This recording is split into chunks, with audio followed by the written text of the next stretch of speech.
The flowers we leave behind. The autumn wind moved softly through Riverside Cemetery, carrying golden leaves across rows of weathered headstones.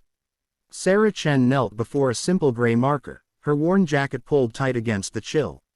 In her arms, 2-year-old Emma slept peacefully, unaware of her mother's quiet tears. Sarah placed a small bundle of daisies at the base of the stone.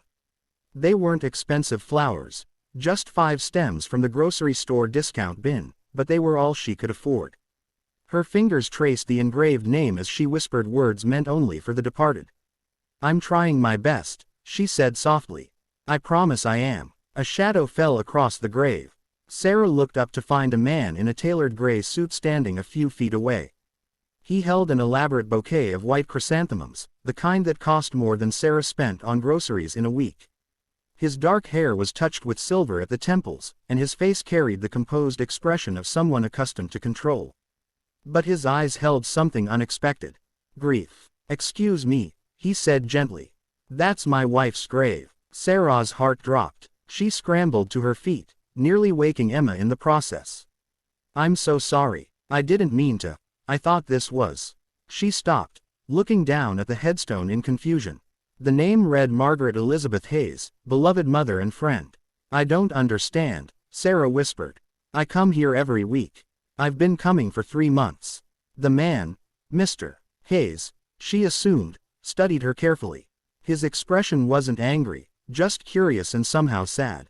"What's your story?" he asked. Sarah shifted Emma's weight in her arms. The little girl stirred but didn't wake. "I lost my apartment in July," she began, her voice barely audible. "Emma and I have been staying at the shelter on Morrison Street. It's not a bad place, but it's crowded and loud, and Emma has trouble sleeping." She paused, gathering courage to continue.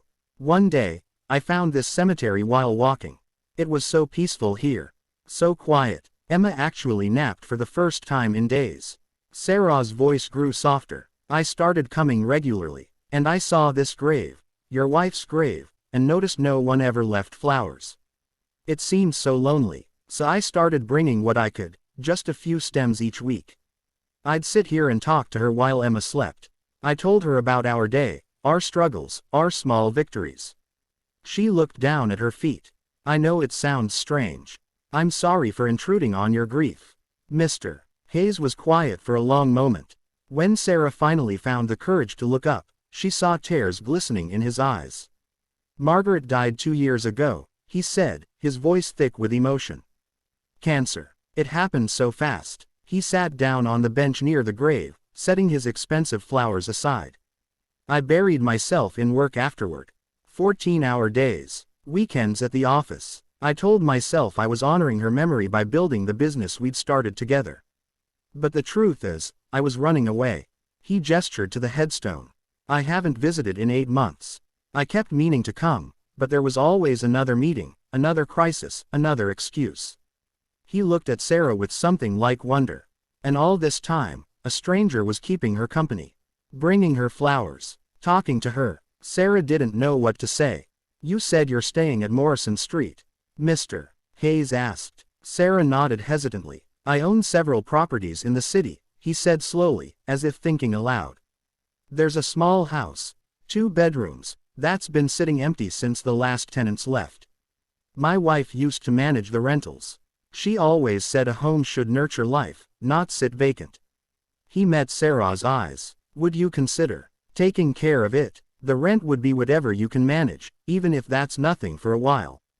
In exchange, maybe you could help me catalog Margaret's real estate records. Work from home, flexible hours, so you can care for your daughter." Sarah's throat tightened. "Why would you do this for us?" Mr. Hayes looked at his wife's grave, then back at Sarah. "Because you did something for Margaret that I failed to do. You remembered her. You sat with her. You brought beauty to her resting place when her own husband was too lost in grief to do the same." His voice cracked. "Let me return the kindness." 3 weeks later, Sarah stood in the small house's kitchen, Emma playing with blocks on the clean floor. Through the window, she could see autumn giving way to winter. That afternoon, she would visit the cemetery again, but this time, Mr.